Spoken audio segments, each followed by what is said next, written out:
السلام علیکم ورحمۃ اللہ نحمدہ ونصلی علی رسولہ الکریم اما بعد اعوذ باللہ من الشیطان الرجیم بسم اللہ الرحمن الرحیم وکلوا واشربوا حتی یتبین لکم الخیط الابیض من الخیط الاسود من الفجر ثم اتموا الصیام الی اللیل وقال رسول اللہ صلی اللہ علیہ وسلم لا یزال الناس بخیر ما عجل الفطر متفق علیہ۔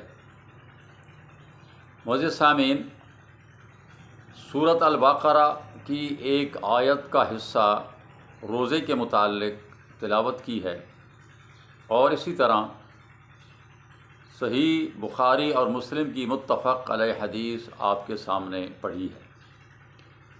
ایک مسئلہ آج کل چل رہا ہے کہ کیا روزے میں جلدی کی جانی چاہیے یا تاخیر کی جانی چاہیے۔ تاخیر سے مراد یہ نہیں کہ کوئی 1 منٹ 2 منٹ 3 منٹ تاخیر ہو جائے، اس سے کوئی فرق نہیں پڑتا۔ اگر کوئی 1-2 منٹ تاخیر سے روزہ کھول لیتا ہے تو کوئی حرج نہیں ہے، لیکن اصل مسئلہ آپ کو سمجھانا ہے کہ ہمارے اور اہل تشیع کے اندر ایک فرق چلا آ رہا ہے، اور وہ قرآن کی طرف سے قرآن کی اسی آیت کو پیش کرتے ہیں جو میں نے آپ کے سامنے پڑھی ہے۔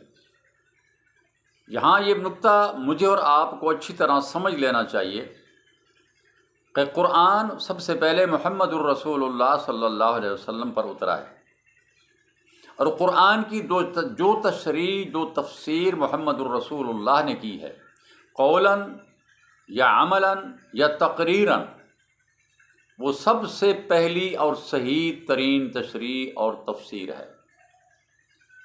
اس کے خلاف کسی کی تفسیر نہیں مانی جا سکتی۔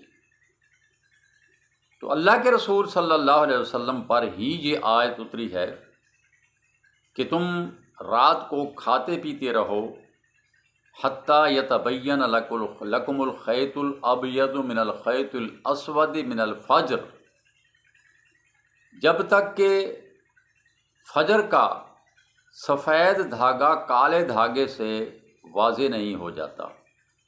ثم اتموا الصیام الی اللیل، پھر تم اپنے روزوں کو رات تک پورا کرو۔ اب یہاں رات کے معاملہ پر ایک شبہ ہمارے اندر ڈال دیا گیا ہے کہ جی رات سے مراد تو یہ ہے کہ بالکل اندھیرا چھا جائے۔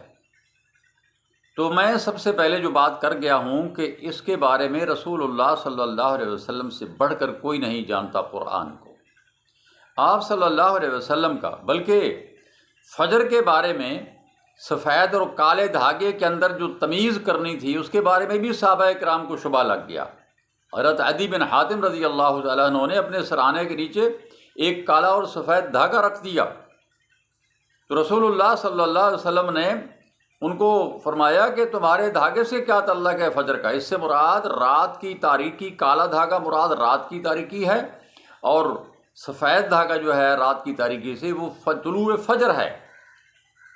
تو صحابہ ہوں یا ہم ہوں، ہم نے سب سے پہلے قرآن کو محمد الرسول اللہ صلی اللہ علیہ وسلم سے سمجھنا ہے، اور اگر آپ سے کوئی ایسی روایت نہ ملے قرآن کی کسی آیت کی تفسیر کے بارے میں، تو پھر ہم نے صحابہ کرام کے عمل کو اور قول کو دیکھنا ہوتا ہے۔ تو یہاں رسول اللہ صلی اللہ علیہ وسلم کے دور میں روزہ کیسے افطار کیا جاتا تھا؟ رسول اللہ صلی اللہ علیہ وسلم کی ایک حدیث جو میں نے آپ کے سامنے پڑھی ہے، متفق علیہ حدیث ہے، اس کا مشکات کے اندر انٹرنیشنل نمبر 1983 ہے۔ رسول اللہ صلی اللہ علیہ وسلم نے ارشاد فرمایا، 1984 ہے، فرمایا کہ لوگ ہمیشہ بھلائی پر رہیں گے جب تک کہ وہ روزہ افطار میں جلدی کریں گے، اور یہاں جلدی سے مراد سورج غروب ہونے کے بعد کی جب ہے جلدی، یہ نہیں کہ سورج کھڑا ہو تو روزہ کھول دینا چاہیے۔ آپ کی جو مرضی تھی، آپ کا جو مدعا تھا وہ یہی تھا کہ سورج غروب ہو جائے تو پھر روزہ فوراً کھول دیا جائے۔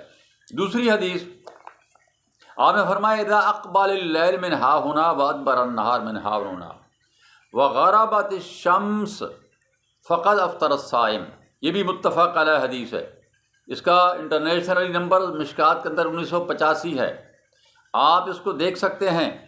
آپ نے فرمایا جب ادھر سے رات نمودار ہو جائے، جب سورج غروب ہوتا ہے، غروب ہونے سے پہلے ہی رات نمودار ہو جاتی ہے ادھر سے، اور فرمایا سورج ادھر چلا جائے اور وغربت الشمس، اور سورج غروب ہو جائے، فقد افطر الصائم، تو روزہ دار کو روزہ کھول دینا چاہیے۔ جو ہی غروب ہو، یہ نہیں کہ 10-15 منٹ اس کے اندر تاخیر کی جائے اور رات کا انتظار کیا جائے۔ اللہ کے رسول صلی اللہ علیہ وسلم جانتے تھے کہ رات کہاں سے شروع ہوتی ہے اور کہاں ختم ہوتی ہے۔ رات کا اختتام تو پھر اس جگہ پہ ہو رہا ہے کہ جہاں صبح صادق نمودار ہوتی ہے، اور اسی طرح رات کا جو ابتدا ہے وہ مغرب کے غروب آفتاب سے شروع ہو رہا ہے۔ تو میرے بھائیوں، اس شبہ میں نہیں پڑنا چاہیے۔ ہاں، یہ ضرور بات ہے کہ کسی نے اگر جان بوجھ کر ابھی تک سورج غروب پورا نہیں ہوا، اس نے روزہ کھولا، اس کو ضرور عذاب کیا جائے گا، لیکن جب سورج غروب ہو چکا ہو تو اس میں تاخیر نہیں کرنی چاہیے۔ صحابہ کرام کے دور میں، رسول اللہ صلی اللہ علیہ وسلم کے دور میں، لوگ اپنے بچوں کو چھت پر چڑھا دیا کرتے تھے، دیکھتے تھے جو ہی ٹکی سورج کی غروب ہوتی تھی وہ کہتے سورج غروب ہو گیا، فوراً روزہ افطار کر دیا کرتے تھے۔ یہ کہاں کے لیے ہے؟ جہاں بالکل زمین صاف ہو، سامنے پہاڑ نہ ہو۔ اب ہمارے سامنے پہاڑ ہے، پہاڑ پر آپ دیکھ سکتے ہیں کہ 16 منٹ ہم انتظار کرتے ہیں۔ کیوں کرتے ہیں؟ اس لیے کہ سورج اچھی طرح غروب ہو جائے، پہاڑ کے پیچھے نہ ہو۔ پھر تیسری اور آخری بات یہ ہے کہ آج کل انٹرنیٹ کی دنیا ہے، سورج غروب کس وقت ہو رہا ہے، کہاں پہ ہو رہا ہے، یہ سب کچھ واضح ہے۔ تو اس میں تاخیر کرنا خلاف سنت ہے، اور اس تاخیر کرنا خلاف سنت ہے، اور روزہ جلدی افطار کرنا یہ سنت رسول ہے صلی اللہ علیہ وسلم۔ اللہ ہم سب کو اس پر عمل کرنے کی توفیق عطا فرمائے۔ وما علیہ الا البلاغ، وآخر دعوانا الحمد للہ رب العالمین۔